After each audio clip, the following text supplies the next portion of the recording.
ఓం గణానాం త్వా గణపతిగుం హవామహే కవిం కవీనాముపమశ్రవస్తమం జ్యేష్ఠరాజం బ్రహ్మణాం బ్రహ్మణస్పద ఆనశృణ్వన్ ఊతిభిः సీదసాదనం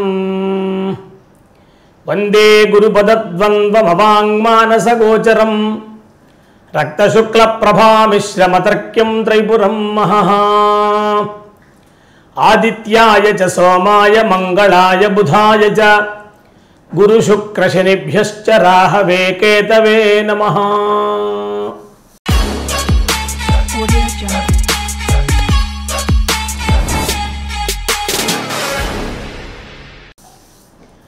ముందుగా మన ఆనంద టీవీ ప్రేక్షకులకందరికీ కూడా శుభాభినందనలు తెలుపుడు చేస్తూ మనమందరం కూడా ప్రస్తుతం ఇప్పుడు ధనుర్మాసంలో ఉన్నాము. ధనుర్మాసము అనగానే మనకి ఒక అద్భుతమైనటువంటి దివ్యమైనటువంటి వాతావరణం, రమ్యమైనటువంటి సన్నివేశాలు, ఆనందకరమైనటువంటి అనుభూతులు కలిగేటువంటి కాలం ఇది. మన భారతదేశంలో రాష్ట్రములు ఏవైనప్పటికీ కూడా దాదాపుగా ప్రతి చోట దేవాలయాలు వాటికి ఉండేటువంటి సంస్కృతులు, వాటి యొక్క చరిత్రలు, వాటి యొక్క దైవీ దేవతల యొక్క మహాత్మ్యములు, వాటి యొక్క ఆగమ సంప్రదాయాలు, అలాగే భక్తులకు చేత చేయించేటువంటి ఎన్నో విశేషమైనటువంటి వైదిక కార్యక్రమాలు, అలాగనే శాస్త్రీయమైనటువంటి పద్ధతిలో ఆగమ కార్యక్రమాలు, ఇవన్నీ మనం చూస్తూ ఉంటాం. మనకి వేదములు పుట్టినిల్లు భారతదేశం.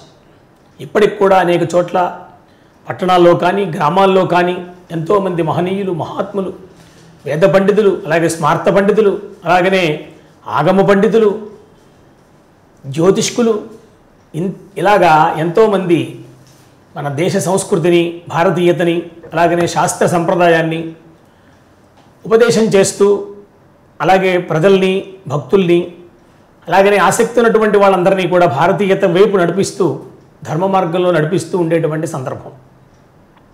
దాంట్లో భాగంగానే ధనుర్మాసం మనకి ఇప్పుడు ప్రస్తుతం.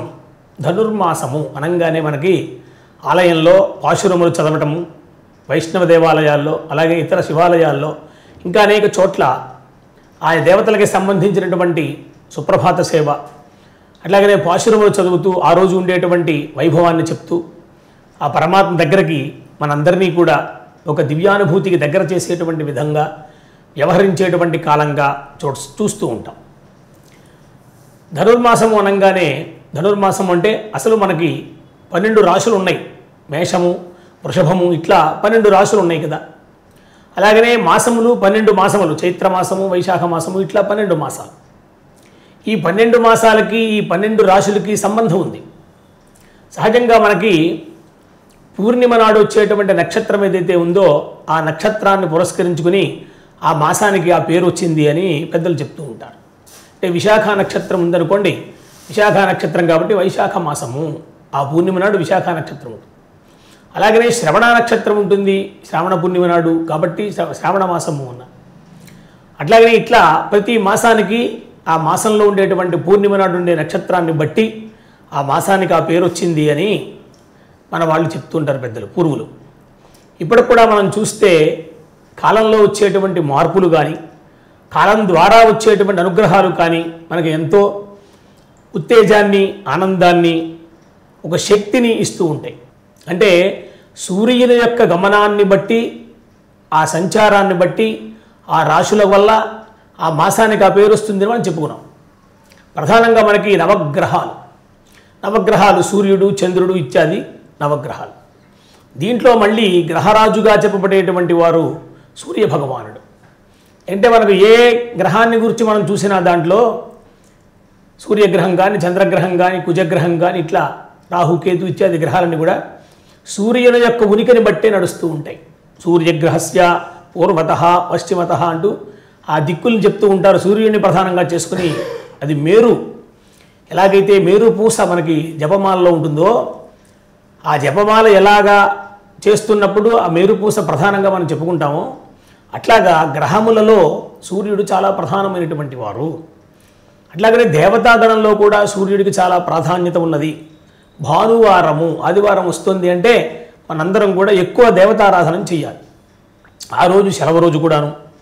ఆ సెలవు ఇవ్వడానికి కారణాలు అనేక ఉన్నాయి అనుకోండి, కానీ భానువారం రోజుని సూర్యభగవాను తప్పకుండా సేవించాలి. రథసప్తమి ఉంది మనకి, సూర్య జయంతి వస్తుంది రేపు మాఘమాసంలో శుద్ధ సప్తమి నాడు ఆ సూర్యభగవాను యొక్క జయంతిగా చెప్తారు, సూర్యారాధన విశేషంగా చెప్తారు. అట్లాగనే సప్తమి వచ్చినటువంటి రోజు ఆదివారం కనుక వస్తే ఇంకా విశేషంగా చెప్పారు, భాను సప్తమి అన్నారు. ఇంకా చాలా రకాలుగా మనం చూస్తే సూర్యుడిని ప్రధానంగా చేసుకుంటాం. సూర్యుడు ఆరోగ్యం భాస్కరాదిచ్చేత్ అని పెద్దలు చెప్తారు. ఒక ఆరోగ్యం కావాలి మనకంటే సూర్యభగవానుడి ద్వారా మనం సంపాదించుకోవాలి సూర్యారాధన వల్ల అని చెప్పారు. అలాంటి సూర్యుడి యొక్క గమనం ఉంటూ ఉంటుంది. ఆ గమనాన్ని బట్టి ఈ మాసాలు ఏర్పడ్డాయి మనం చెప్పుకున్నాం కనుక ఇప్పుడు ప్రస్తుతము ధనుర్మాసంలో ధనుస్సు రాశిలో ధనువు రాశిలో సూర్యుడు ఉన్నారన్నమాట. మనం ప్రవేశించారు. ఆ సూర్యుడు యొక్క గమనాన్ని బట్టి ఆయన ప్రవేశాన్ని బట్టి ఆ మాసానికి ఆ ధనుర్మాసము అని చెప్తున్నారు. ధనుర్మాసంలో ధనురాశిలో సూర్యభగవానుడు ఉన్నారు కాబట్టి ఈ మాసానికి ధనుర్మాసము అని పేరు పెట్టుకున్నారు. ఈ ధనురాశిలో సూర్యభగవానుడు ప్రవేశిస్తారు. ఈ ధనస్సు అనేటువంటి లగ్నము తెల్లవారుఛామున ఉంటూ ఉంటుంది. ఆ లగ్నంలో అనగా తెల్లవారుఛామున దాదాపుగా 3:30-4 గంటల నుంచి సూర్యోదయానికి లోపల దేవాలయాల్లో ఈ ధనుర్మాస ఉత్సవాలు చేస్తూ ఉంటారు. ఆ స్వామికి కావలసినటువంటి కైంకర్యాలు, అలాగనే మొదటి నుంచి కూడా అసలు ఆలయాన్ని కవాట బంధనం తీయడం దగ్గర నుంచి ఆ స్వామిని చక్కగా అదేమిది స్వామికి సంబంధించినటువంటి సుప్రభాత సేవ చేసి అక్కడి నుంచి స్వామికి షోడశోపచారాలు చేసి అటు తర్వాత భోగ నివేదనం అక్కడ ఉండేటువంటి సంప్రదాయాన్ని బట్టి ఆయా నివేదనలు చక్కగా అప్పటికప్పుడు తయారు చేసి స్వాదు అంటే అప్పటికప్పుడు తయారు చేసి అనమాట. ఇప్పుడు నేను రాత్రి తయారు చేసి ఇవాళ పెట్టడం అది దేవతలకి సంబంధించి పూజల్లో అది గౌరవం కాదు, అది మంచి పని కూడా కాదు, సంప్రదాయం లేదు మనకి. ఎప్పుడైనా సరే మనం ఏ పూజ చేసుకున్నా కూడా ఆ పూజలలో ఆయా దేవతలకి సంబంధించినటువంటి నివేదనలు ఒక్కొక్కరికి ఒక్కొక్కటి ప్రీతిగా ఉంటుంది. లోకంలో మనందరికీ తెలుసు కదా, మనకే ఉంది అట్లా, మనమే ఒకే వస్తువు తినం అందరం కూడా, రకరకాలైనటువంటి లోకో భిన్న రుచి అంటుంటారు. కాబట్టి దేవతలకు కూడా వారి నుంచి ప్రసాదంగా మనం స్వీకరించడానికి దేవతా ప్రసాదంగా ముందు నివేదన చేయాలి. ఆ నివేదన చేయడం విషయంలో అందరికీ సామాన్య ధర్మం ఏది అన్ని దేవతలకంటే కొబ్బరికాయలు, అరటిపళ్ళు ఇట్లాంటివన్నీ కూడా సామాన్యమే. కానీ సూర్యభగవానుడి దగ్గరికి వచ్చేటప్పటికి పాయసం. అందుకనే మనకి రథసప్తమి రోజున స్త్రీలు అందరూ కూడా ఆచారంగా ఆవు పాలతోటి చక్కగా పొంగలి తయారు చేస్తారు. పొంగలి అది చాలా రుచిగా ఉంటుంది. స్వామికి సమర్పణం చేస్తాం సూర్యభగవానుడికి, అందరికీ కొంచెంగా పెడతారు. ఇంకా కాస్త పెడితే బాగున్నట్టుగా ఉంటుంది. అంటే ప్రసాదంలో ఉండేటువంటి గొప్పతనం అది. దైవ నివేదితమైనటువంటిది ఏ వస్తువైనా కూడా అది చాలా రుచిగా ఉంటుంది. ఒక సత్యనావ్రతం మనం చేసుకుంటే ఆ రోజు చేసేటువంటి గోధుమనొక పంచదారే కావచ్చు, కానీ స్వామికి నివేదన చేసిన తర్వాత తీసుకుంటే మనం ప్రసాదంగా చూస్తే ఎంతో రుచిగా ఉంటుంది.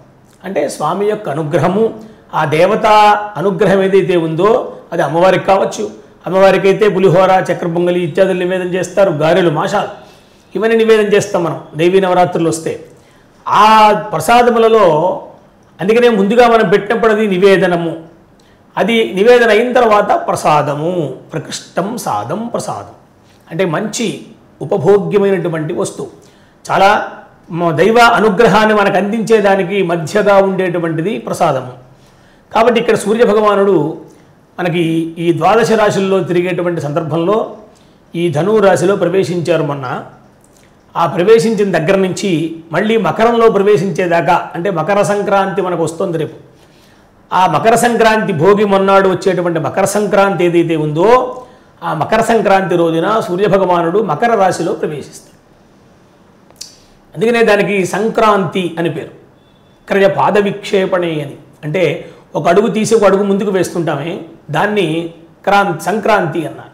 అట్లాగే సూర్యభగవానుడు ఒక్కొక్క రాశి నుంచి మరొక రాశికి వెళ్ళేటువంటి సందర్భంలో దానికి సంక్రాంతి అని పేరు. అయితే నిజానికి మనకి ప్రతి మాసంలో వస్తుంది సంక్రాంతి.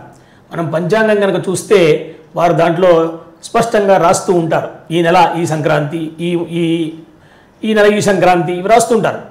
కానీ సంప్రదాయంలో మనకి ఎక్కడి నుంచి వచ్చిందో ఈ ధనుర్మాసంలో వచ్చేటువంటిది ధనుస్ సంక్రాంతి అని, తర్వాత రాబోయేటువంటిది మకర సంక్రాంతి, 2 మాత్రమే మనకి ప్రధానంగా మనం పరిగణలోకి తీసుకుని నడుస్తూ ఉంటాం ఎక్కువగా గుర్తుగా. ఈ రెండింటిలో మళ్ళీ పైగా మకర సంక్రాంతికే ఎక్కువ ప్రాధాన్యత ఇస్తూ ఉంటాం. అన్ని దేశీయుల వారు, ప్రధానంగా భారతదేశంలో అన్ని రాష్ట్రాల వారు, అలాగనే అన్ని మతాల వారు, అన్ని జాతుల వారు, స్త్రీలు, పురుషులు, పిల్లలు, అందరూ, పెద్దలు అందరూ కూడా మకర సంక్రాంతి అనేటప్పటికీ చాలా ఆనందకరమైనటువంటి సన్నివేశంగా మనం, అలాగనే కొత్త దంపతులు పెళ్ళైన వాళ్ళు రావడం మన ఇంటికి, పుట్టింటికి, వాళ్ళకి మంచి బట్టలు మనం ఇవ్వడం, అలాగనే తలంట్లు పోసుకోవడం, వాళ్ళకి వస్తువులు, అలాగనే ఆభరణాలు, చక్కటి పిండి వంటలు ఇంట్లో చేసుకోవడం, ఇవన్నీ మనం చేస్తూ ఉంటాం. దాంట్లో విశేషించి మళ్ళీ మధ్య రోజున, సంక్రాంతి రోజున పితృదేవతలకు కూడా పూజా కార్యక్రమాలు చేస్తారు. సరే, అది మనం సంక్రాంతి విషయంలో మనం చెప్పుకుందాం. కాబట్టి ఈ ధనుర్మాసంలో వచ్చేటువంటి కాలంలో ధనస్సులో ప్రవేశించినటువంటి సూర్యభగవానుని యొక్క అనుగ్రహంతో ఈ ఆలయాల్లో విశేషమైనటువంటి పాశురములు అని చదువుతూ ఉంటారు. అంటే ద్రవిడ ప్రబంధము అంటారు దాన్ని. అంటే ద్రవిడ భాషలో ఉంటాయి అవి. తర్వాత కింద తెలుగులో కూడా దాన్ని చక్కగా అన్వయం చేసి అనునయించి మనందరికీ అర్థమయ్యేట్లుగా, మనలో భక్తిని పెంచేట్లుగా అవన్నీ రచన ఉంటాయి. విల్లుపుత్తూరు అని చెప్పేసి తమిళనాడు ఉన్నది. అక్కడ ఆ గ్రామం అది. ఆ గ్రామంలో ఒకానొకప్పుడు విష్ణుచిత్త ఆచార్యుల వారు, ఆయన వైష్ణవ సంప్రదాయంలో ఒక మహానుభావుడు. ఎట్లాంటిదంటే సీతమ్మ వారిని జనక మహారాజు ఏ విధంగా అయితే యజ్ఞార్థమై భూమిని దున్నినప్పుడు స్వర్ణపేటికలో సీతాదేవి లభించిందో ఆ సీతాదేవిని లక్ష్మీదేవిగా భావించి తాను పెంచి పోషించి వివాహ సమయం వచ్చేటప్పటికీ శివధనుస్సు అనేటువంటి ఒక గొప్ప వస్తువుని, అనర్ఘమైనటువంటి వస్తువుని అక్కడ పణంగా పెట్టి ఈ ధనుస్సుని ఎవరైతే ఎత్తితే వారికే నేను ఈ సీతనిచ్చి వివాహం చేస్తాను అన్నప్పుడు ఎవరూ దాన్ని సాహసించలేనప్పుడు శ్రీరమన్నారాయణ యొక్క అవతారమైనటువంటి శ్రీరామచంద్రుడు 16 ఏళ్ళు కూడా లేవు ఆయనకి ఆ సమయంలో. ఊన షోడశ వర్షో మే రామో రాజీవలోచన అంటారు. దశరథ మహారాజు గారు విశ్వామిత్ర మహర్షి వచ్చి శ్రీరాముడిని నా యజ్ఞం కోసం, రక్షణ కోసం పంపవయ్యా అని అడిగినప్పుడు దశరథుని నోట వచ్చినటువంటి మాట వాల్మీకి మహర్షి వారి చేతి చెప్పిస్తారు. మా పిల్లవాడికి 16 ఏళ్ళైనా ఇంకా నిండలేదే, కాబట్టి చిన్నపిల్లవాడు కదా, అంటే పుత్రవాత్సల్యం, ఆ వాత్సల్యం చేత నేను వచ్చి స్వయంగా ఆ యజ్ఞాన్ని రక్షిస్తాను అంటారు దశరథ మహారాజు గారు. అంటే విశ్వామిత్ర మహర్షి ఒప్పుకోవట్లేదు. ఎందుకంటే సీతాదేవికి వివాహం చేయాలి, సీతారాముల యొక్క కళ్యాణం జరగాలి, అది లోక కళ్యాణం జరుగుతుంది. కాబట్టి అందుకోసం ఉద్భవించాడు కదా రామచంద్రుడు. రామో విగ్రహవాన్ ధర్మ అంటారు.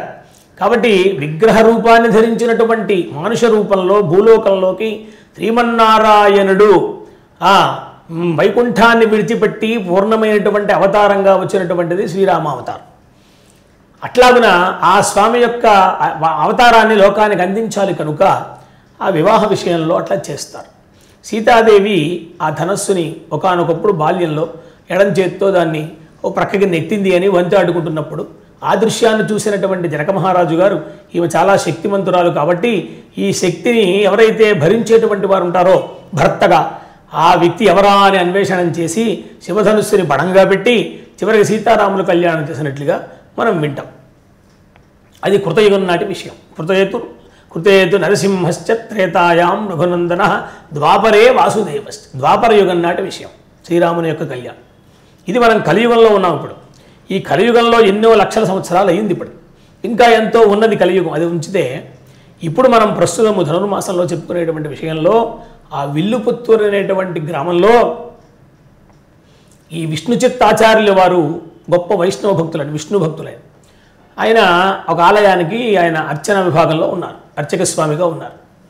ఆయన చాలా కాలం పిల్లల కోసం తపస్సు చేశారు, తపించారు.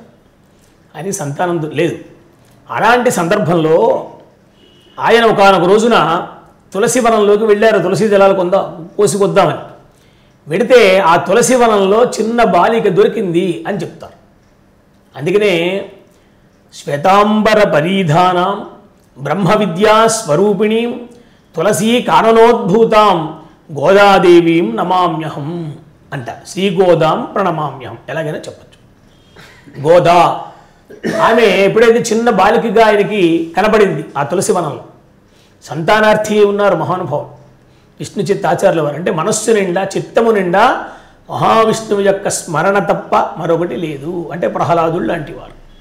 ప్రహ్లాదుడు కూడా అంతే కదా. కాబట్టి ఎటు చూసినా ఏ జగత్తులో ఏ వస్తువు చూసినా కూడా సర్వం నారాయణ స్వరూపంగా భావించేటువంటి స్వభావం. కాబట్టి విష్ణు చిత్త, ఆయన పేరేంటి? విష్ణు చిత్తుల వారు. చిత్తము నిండా విష్ణువుని నింపుకొని ఉన్నవారు.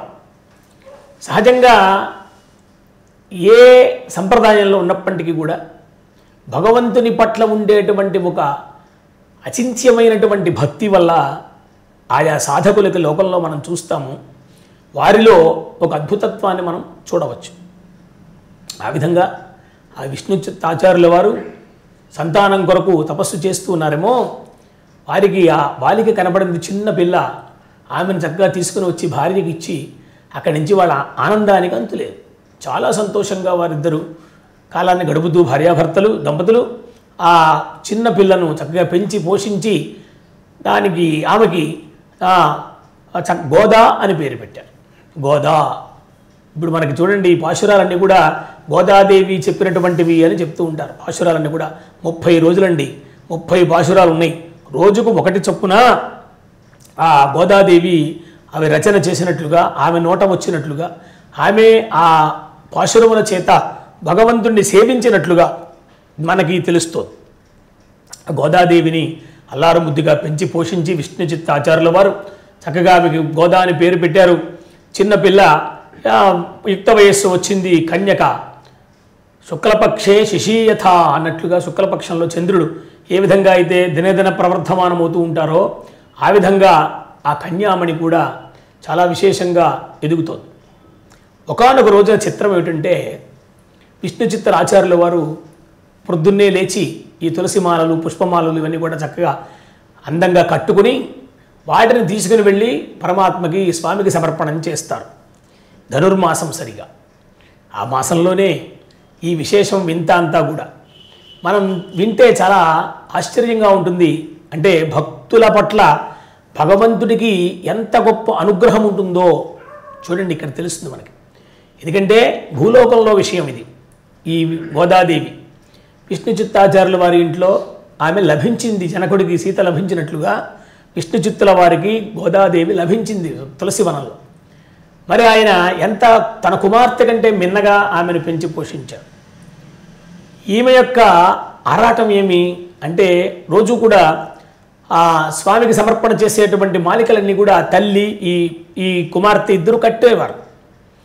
కొద్ది రోజులు అయిన తర్వాత పురాణముల ద్వారా విన్నది మహావిష్ణువు యొక్క వైభవాన్ని. విష్ణువు చాలా సౌందర్య స్వరూపుడని, అనంత శక్తి కలవాడని, ఈ యొక్క ప్రపంచానికంతకీ కూడా మూలాధారమని, ఇంకా ఇట్లా అనేకమైనటువంటి కథలు, భాగవత కథలు ఇవన్నీ కూడా ఆమె తల్లిదండ్రుల ద్వారా వింటూ ఉన్నది. రోజు కూడా వింటూ ఏం జరిగిందంటే, ఆ మహావిష్ణువు యందు తన యొక్క భక్తిని ప్రేమని పంచుకోవడానికి సిద్ధమైంది. అంటే తన ప్రేమ ఎప్పుడొస్తుంది అంటే, ఆమెకు యుక్త వయస్సు వచ్చి కన్యామణిగా ఆమె వృద్ధి చెందిన తర్వాత ప్రేమ అనేటువంటిది ప్రారంభమవుతుంది స్త్రీలకి. కన్యాత్వం వచ్చిన తర్వాత, అట్లాంటి స్థితి వచ్చిన తర్వాత ఆ దివ్యమైనటువంటి రూపాలు, ఆ గాథలు వింటూ మహావిష్ణువు యందు తనకు ప్రేమ ఒకటి ప్రారంభమైంది. అంటే నేనంటూ ఎప్పుడైనా వివాహం చేసుకుంటే ఆ మహావిష్ణువునే వివాహం చేసుకుంటాను అనేటువంటి స్థాయికి వెళ్ళిపోయింది ఆమె ప్రేమ. భక్తి కాస్త ప్రేమగా మారిపోయింది. లోకంలో చూడండి, ఉన్నది ఒకటే, ఉండేటువంటి ఒక ప్రేమనండి దాన్ని తర్వాత భక్తి అనండి, లేక వాత్సల్యం అనండి, లేక గౌరవం అనండి, ఇవన్నీ మన లోకంలో చూస్తాం. గురు శిష్యుల మధ్య ఏముంటుంది అంటే వాత్సల్యం ఉంటుంది. శిష్యుడికి గురువు పట్ల భక్తి ఉంటుంది, శిష్యుని పట్ల గురువుకి వాత్సల్యం ఉంటుంది. అలాగనే భార్యాభర్తల మధ్య ప్రేమ ఉంటుంది పరస్పరంగా. ఏమండి, అట్లాగే ఒక సమానమైనటువంటి స్నేహితులు ఉంటే ఒకరి పట్ల ఒకరికి అనురాగం ఉంటుంది, అది కూడా ప్రేమగానే చెప్పవచ్చు. కాబట్టి ఎంతో విశేషమైనటువంటి పదాలు ఇవన్నీ కూడా. అవి ఉన్నటువంటిది ఒకటే, కానీ ఆ ఉండేటువంటి స్థానంలో ఉండేటువంటి వ్యక్తులను బట్టి దాని పేరు మారుతూ ఉంటుంది. అట్లా ఇక్కడ భగవంతుని పట్ల మామూలుగా భక్తుడికి ఏముంటుంది? భక్తి ఉంటుంది. ఆ భక్తినే ప్రేమగా మార్చుకుందేమే స్త్రీ. కాబట్టి మహావిష్ణువు మహాపురుషుడు కనబట్టి, పురుషోత్తముడు కాబట్టి ఆయన ఆ పురుషోత్తముణ్ణే, పురుషాణం ఉత్తమ, నేనంటూ పెళ్లి చేసుకుంటే పురుషులలో ఉత్తముడైనటువంటి పరమాత్మని మాత్రమే నేను వివాహం చేసుకుంటాను అని శపథం చేసి, అయితే ఆ భావాన్ని మనస్సులో ఉంచుకుని ఇంట్లో తయారు చేసినటువంటి మాలికలు, పుష్పమాలికలు, ఈ తులసి మాలికలు ఇవన్నీ ఉంటాయి, ఇవన్నీ కూడా తానొకసారి మెడలో వేసుకుని జడలో పెట్టుకుని అద్దం దగ్గరికి వెళ్ళి ఒకసారి అలా చూసుకుంటూ వయ్యారంగా తన యొక్క స్వరూపాన్ని, సౌందర్యాన్ని చూసుకుంటూ ఆహా ఇవి స్వామికి బాగుంటాయి అని వాటినన్నింటినీ ఇంకా ఇంకా విశేషంగా రోజు గురించి రోజు ఇంకా విశేషంగా వాటిని కూరుస్తూ చక్కగా కుడుతూ ఆ పుష్పమాలికలన్నీ కూడా తయారు చేస్తూ స్వామి కైంకర్యానికి ఇస్తూ వచ్చింది రోజు కూడా తండ్రికి. ఇది కొద్ది రోజులు అయిన తర్వాత ఒకానొక రోజున ఆ స్వామికి సమర్పణం చేస్తూ ఉండేటువంటి సందర్భంలో తండ్రి గారికి అర్చన కాలంలో పుష్పమాలిక వేస్తూ ఉంటే దానికి తల వెంట్రుకలు ఉన్నాయి అని చెప్పి ఆయన ఆశ్చర్యపోతారు. ఇదేమి పుష్పమాలికలో తల వెంట్రుకలు ఉండడం ఏమిటి అని చెప్పి ఆశ్చర్యపోయి అడుగుతారు. ఇంటికి వచ్చిన తర్వాత అడిగితే కుమార్తె చెబుతుంది, నేను ప్రతిరోజు కూడా స్వామికి కైంకర్యం చేసి సమర్పణ చేసేటువంటి ఆ పుష్పమాలికలు, తులసమాలికలు ఇవన్నీ కూడా నేను ధరిస్తున్నాను, తద్వారా నా జుట్టు నుంచి వచ్చినటువంటి కేశం అది అని చెప్పిందిట. అట్లాగనే ఇంకొక సందర్భంలో కూడా నిజంగానే స్వామి ధరించిన తర్వాత స్వామికి కూడా కేశపాశం ఉంటుంది కదా, స్త్రీలకి అమ్మవార్లకైతే కబరీభారం అంటారు. అంటే ఈ చుట్టుకునేటువంటి ఒక ఇదనమాట, శిరస్సుకి బాగా అందంగా దాన్ని అల్లుకొని దానికి చుట్టి దాంట్లో ఒక మణి ఒకటి పెట్టి చూడమని అందంగా అలంకరిస్తూ ఉంటారు స్త్రీలకి, స్త్రీ దేవతలకి, స్త్రీలకి కూడా. పురుషులలో విషయం చూస్తే మనము మహావిష్ణువునకు గొప్ప కేశభారం ఉంటుంది, అలాగే పరమేశ్వరుడికి జటాజూటం ఉంటుంది. దేవతలకు కూడా చాలా విశేషమైనటువంటి కేశ సంపద చెప్తారు. అది ఒక్కొక్క దానికి ఓ సందర్భంలో ఒకలా ఉంటూ ఉంటుంది అన్నమాట. అలాగా పరమాత్మ నుంచి వచ్చినటువంటి ఆ మాలిక కూడా ఈ కేశపాశాలతో వచ్చినట్లుగా చెప్తుంది. ఎటు చూసినా ఏమవుతుందంటే తండ్రి గారు గట్టిగా నిలదీసి అడిగితే ఈమె చెప్తుందన్నమాట, ఇవి నేను ధరించి రోజు కూడా స్వామికి సమర్పణకి పంపిస్తున్నాను, అందజేస్తున్నాను అని చెప్తుంది. అంటే ఆయన చాలా అపచారం చేసినట్లు బాధపడిపోతారు. ఎందుకంటే స్వామి పట్ల గొప్ప భక్తి తండ్రి గారు. ఈ పిల్ల యొక్క భక్తి ప్రేమ భక్తి సరే, ప్రేమ భక్తి వేరు, తాదాత్మ్య భక్తి వేరు, మూఢభక్తి వేరు. ఇట్లా భక్తి అనే దానికే అనేక దశలుగా మనకు కనిపిస్తుంది. అంటే ఆ భక్తులు చేసేటువంటి సాధన వల్ల. ఆ విధంగా ఎప్పుడైతే తండ్రి గారు ఆమెను నిలదీశారో ఆమె చెప్తే అప్పుడు ఆ మనసులో ఉండే మాట కూడా చెప్తుంది, నేను పరమాత్మనే వివాహం చేసుకుంటాను అని చెప్తుంది. ఆ చేసుకునేటువంటి సందర్భంలోనే ఈ ప్రతిరోజు కూడా ఆ గ్రామంలో ఉండేటువంటి బ్రాహ్మణ గృహాలు, అందరూ స్త్రీలు ఉన్నారు, ఆమె వయస్సుకు తగిన వాళ్ళు ఉన్నారు, పెద్దవాళ్ళు, చిన్నవాళ్ళు అందరూ ఉంటారు కదా, ఆమె స్నేహితులు ఉంటారు, చెలికెత్తలు. ఈ స్నేహితులందరినీ కూడా తెల్లవారుజామున వెళ్ళి వాళ్ళందరినీ కూడా నిద్రలేపుతూ ఉండేదిట. ఇళ్ళకి వెళ్ళి స్వామికి సేవా సమయం అయింది, మీరందరూ రండి అని చెప్పి వాళ్ళందరినీ కూడా తోడుకొని చక్కగా వెళ్ళి అక్కడ నదీ స్నానం చేసి మళ్ళీ బట్టలు మార్చుకొని చక్కగా వాళ్ళు కూడా అలంకరించుకుని కన్యలందరూ కూడా ఈ పుష్పమాలికలు అన్నీ తీసుకుని తెల్లవారుజామున ఆ మంగళధ్వని వినేటువంటి సందర్భం. అలాగనే పంచ ఉషఃకాల అంటారు, 5 గంటలకి ఆ సూర్యోదయానికి ముందుండేటువంటి గొప్ప వాతావరణం, ఆకాశం అంతా కూడా చాలా నిర్మలంగా ఉంటుంది. అలాగనే మనందరి యొక్క మనస్సులు కూడా ఎంతో ఆహ్లాదంగా ఉంటాయి. అంటే ప్రకృతి అలా పులకించి ఉంటుందన్నమాట. ఇంకోటి ఏమిటంటే ఈ మాసంలో, ధనుర్మాసంలో సహజంగా తెల్లవారుజామున లేచి స్నానం చేసి చన్నీళ్లు కనుక చేసి మంచి వస్త్రాలు ధరించి, పొడి వస్త్రాలు ప్రశాంతంగా తిలకధారణ చేసి వారి యొక్క సంప్రదాయం ప్రకారంగా తిలకధారణ చేసి చక్కగా అలా కూర్చుని స్వామి సన్నిధిలో కనుక ధ్యానం చేసినా, లేక ఏదైనా ఒక అర్చన చేసినా, ఒక అభిషేకం చేసుకున్నా, నిన్న మొన్న ఆర్ద్ర నక్షత్రం, ఆ రోజున పరమేశ్వరుడికి అభిషేకం చేస్తారు, ఆర్ద్రోత్సవం అని చెప్తారు. రేపు రాబోయేటువంటి కాలంలో కూడా మళ్ళీ ఉన్నది. ఇట్లా దేవత ఎవరనేది కాదు, అక్కడ ఈశ్వరుడికి చేయొచ్చు, అమ్మవారికి చేయొచ్చు, మహావిష్ణువుకి చేయొచ్చు, వెంకటేశ్వర స్వామికి, రామునికి, కృష్ణునికి, ఎవరికైనా మనం చేస్తాం. కానీ మాసానికి మాత్రం ప్రత్యేకత ఏమంటే ఆ సమయానికి గొప్ప దైవారాధన చేయడానికి కాలం చాలా రమ్యంగా ఉంటుంది, మధురంగా ఉంటుంది. ఆ చేసేటువంటి పూజ తొందరగా ఫలించడానికి అవకాశంగా ఉంటుంది అని చెప్తారు. ఆ విధంగా ఈ కన్యామణి అందరినీ కూడా లేవతీసి వాళ్ళందరినీ కూడా మేలుకొలిపి వాళ్ళందరినీ కూడా ఉత్సాహపరిచి తనతో పాటుగా, ఎందుకంటే ఏకస్వాదు నభుంజీత అంటారు, మంచి వస్తువుని కానీ మంచి పదార్థాన్ని కానీ మంచి విషయాన్ని కానీ తాను ఒక్కడే అనుభవించకూడదు, పక్కవారికి కూడా పెట్టాలి. అందుకనే మనం గుళ్ళల్లో ప్రసాదం తీసుకుని పక్కవారికి కూడా కొంచెం పెట్టి మనం తింటూ ఉంటాం, ప్రసాదం కాబట్టి. ఇట్లా ఆమెకు కలిగినటువంటి ఏ విశేషమైనటువంటి అనుభూతి ఉన్నదో, మాసానుభూతి, భగవద్ అనుభూతి, అలాగనే తెల్లవారుజామున ఈ పూజలో ఉండే అనుభూతి, తర్వాత ఈ పాశురములు, వాటికి పాశురములను పేరు పెట్టారు.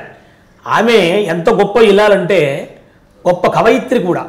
ఈవేళ మనం వింటూ ఉంటాం పాశురాలని చెప్పేసి, ప్రతిరోజు ఒకటి చెప్పుని ఆ వైష్ణవ సంప్రదాయంలో వాళ్ళు చదువుతూ ఉంటారు చక్కగా. ఎంతోమంది భక్తులు దాన్ని వింటూ ఉంటారు, దాన్ని వివరణ ఇస్తూ ఉంటారు, దానిలో ఉండే అనుభూతిని, దాని విశేషాన్ని, తద్వారా మనం ఎలాగ నడుచుకుంటే భగవంతుడికి దగ్గరవుతామో ఇదంతా కూడా దాంట్లో వివరంగా ఉంటుందన్నమాట. అదంతా ఒక సందర్భంలో రమణీయమైనటువంటి ప్రకృతిని వర్ణించింది ఆమె. ఆ తర్వాత పరమాత్మ ప్రకృతిలో ఎలా లీనమై ఉంటాడో చెప్తుంది ఒక చోట. అందుకనే ప్రకృతిం వికృతిం విద్యాం, లక్ష్మీ అష్టోత్తరంలో చూడండి, ప్రకృత్యై నమః అని మొదటి నామం. అంటే ప్రకృతి అమ్మవారి యొక్క స్వరూపం, పురుషుడు పరమాత్మ స్వరూపం. కాబట్టి ఈ ప్రకృతి పురుషుల యొక్క కలయికయే శక్తుల యొక్క కలయిక అన్నమాట. కాబట్టి ఈ ప్రకృతిలో, ప్రకృతి వడిలో పుష్పించేటువంటి పుష్పములు, ఫలములు, ఇవన్నీ కూడా మనం జలములు, పవిత్ర జలాలు కూడా స్వామికి అభిషేకంగా వాడతాం. అలాగనే అర్ఘ్యము, పాద్యము, ఆచమనీయము ఇవన్నీ కూడా ఇస్తాం కదా. కాబట్టి జలములు కానీ, పుష్పములు కానీ, ఫలములు కానీ, దళములు కానీ ఇవన్నీ కూడా ప్రకృతి నుంచే మనకు వస్తాయి కనుక ఆ ప్రకృతి రమణీయతను ఒక పుష్పం తీసి మనం ఇట్లా స్వామికి సమర్పణం చేస్తున్నాము అంటే మనస్సు అనేటువంటి పుష్పాన్ని పరమాత్మకి మనము సమర్పణం చేస్తున్నాము అని చెప్పవచ్చు. ఆ విధంగా ఆ ధనుర్మాసంలో ఆ మహాతల్లి ఆండాళమని కూడా అంటారు ఆమెని. కాబట్టి గోదా అంటే గాం దదాతి, ఇది గోదా. గాం అంటే గోవుల్ని ఇస్తుందని, గో సంపదలు ఇస్తుందని కాదు. అది మాత్రమే కాదయ్యా, గవాం గాన్ దదాతి అంటే వాక్కులను ఇస్తుంది అన్నారు. అంటే మనందరికీ కూడా మంచి వాక్కుని ఇస్తుంది అనమాట. అంటే భగవంతుణ్ణి బాగా సేవించడానికి, స్తోత్రం చేయడానికి మంచి వాక్కులను ఇస్తుంది, అలాగే సంపదలను ఇస్తుంది అని చెప్తారు. ఏమైతే మొత్తానికి ఈ నెల రోజులు కూడా అమ్మవారి యొక్క అనుగ్రహాన్ని, అయ్యవారి యొక్క అనుగ్రహాన్ని పొందడానికి ఆ విష్ణు చిత్ర వారి యొక్క కుమార్తెగా లోకంలోకి ఉద్భవించినటువంటి లక్ష్మీస్వరూపిణైనటువంటి గోదాదేవి యొక్క అనుగ్రహం చేత ఈ నెల రోజులు కూడా, నెల పాశురములు, 30 పాశురములు కూడా చాలా అర్థహితంగా, అర్థవంతంగా, భాష మంది కాకపోయినా తర్వాత కాలంలో దాన్ని ఆంధ్ర భాషలోకి వారు మార్చారు చాలామంది. దాన్ని రమణీయంగా అందరికీ అర్థమయ్యే రీతిలో కింద దానికి అర్థాన్ని కూడా ఇచ్చారు. అలాంటి పాశురముల యొక్క తాత్పర్యం ఏమి అంటే ఈ మాసమంతా కూడా భగవంతుడిని ఎలా మనం సేవించాలి, ఎలా సేవిస్తే భగవంతుడి దగ్గరికి మనం పెడతాము, దగ్గరవుతాము, భక్తిని పండించుకుంటాము. ఇంకా మనకి మకర సంక్రాంతి వచ్చేదాకా మాసమంతా ఉంది. ప్రతిరోజు కూడా అన్ని దేవాలయాల్లో తెల్లవారుజామున చక్కగా మంచి మంచి ఉత్సవాలు జరుగుతూ ఉంటాయి. అట్లాగనే స్వామికి సమర్పణ చేసినటువంటి ప్రసాదములు గొప్ప విషయం, అది బాగా తెలుసుకోవాలి మనం. ఎందుకంటే మనము ఎంతసేపు అక్కడ కూర్చున్నా దృష్టి అంతా ప్రసాదం మీద ఉంటూ ఉంటుంది. ఒకప్పుడు ప్రసాదం కొరకు కాదు, స్వామి అనుగ్రహం కొరకు ఉండాలి, స్వామి అనుగ్రహ ప్రసాదం కోసం ఉండాలి. అక్కడ రకరకాలైనటువంటి ప్రసాదాలు తయారు చేస్తారు. అప్పటికప్పుడు అవన్నీ స్వామికి చక్కగా నివేదన చేస్తారు, వేడివేడిగా గుమగుమలాడుతూ చక్కెర పొంగలి, దధ్యోదనము, పులిహోర ఇత్యాది ప్రసాదాలని కూడా నివేదనం చేస్తారు. అటు తర్వాత భక్తులకు పంచుతారు చక్కగా. అది చక్కగా స్వీకరించి ఆ పరమాత్మని కళ్ళార చూస్తూ, మనసారా ఆయన్ని ధ్యానిస్తూ, వాక్కుల చేత స్వామి యొక్క నామాన్ని పలుకుతూ మనందరం కూడా ఈ మాసమంతా వైభవంగా ధనుర్మాసాన్ని పూర్తి చేసుకుని తరువాత మకర సంక్రాంతి రోజులో మనం ప్రవేశిస్తాము. మకర మాసము అంటారు. అక్కడి నుంచి ప్రారంభించి ఆ మకర సంక్రాంతిని గూర్చి మరొకసారి చెప్పుకుందాము. కాబట్టి ఆనంద టీవీ చూస్తున్నటువంటి ప్రేక్షకులందరికీ, అలాగనే అభిమానులకందరికీ కూడా ఈ ధనుర్మాస విశేషాన్ని పురస్కరించుకొని అందరికీ పరమాత్మ యొక్క అనుగ్రహము, ఆ గోదాదేవి యొక్క అనుగ్రహం కలగాలి అని నేను మనసారా కోరుకుంటూ, ఇయం వైరజత అసౌహరిణీ యద్రుక్మౌ భవతః ఆభ్యామే వైనముభయతః పరిగృహ్ణాతి వరుణస్య వా అభిషిచ్యమానస్యాపః ఇంద్రియం వీర్యం నిరగ్నన్ తత్సువర్ణగుం హిరణ్యమభవద్ యద్రుక్మమంతర్దధాతి ఇంద్రియస్య వీర్యస్య నిర్ఘాతాయ శతమానో భవతి శతక్షరః శతాయుః పురుషశ్చతేంద్రియః ఆయుష్యేవేంద్రియే ప్రతిష్టతి ఆయుర్వై హిరణ్యం ఆయుష్యా ఏవైనమభ్యతిక్షరంతి తేజో వై హిరణ్యం తేజస్యా ఏవైనమభ్యతిక్షరంతి వర్చో వై హిరణ్యం వర్చస్య ఏవైనమభ్యతిక్షరంతి. సమస్త సన్మంగళాని భవంతు. శుభం భూయాత్.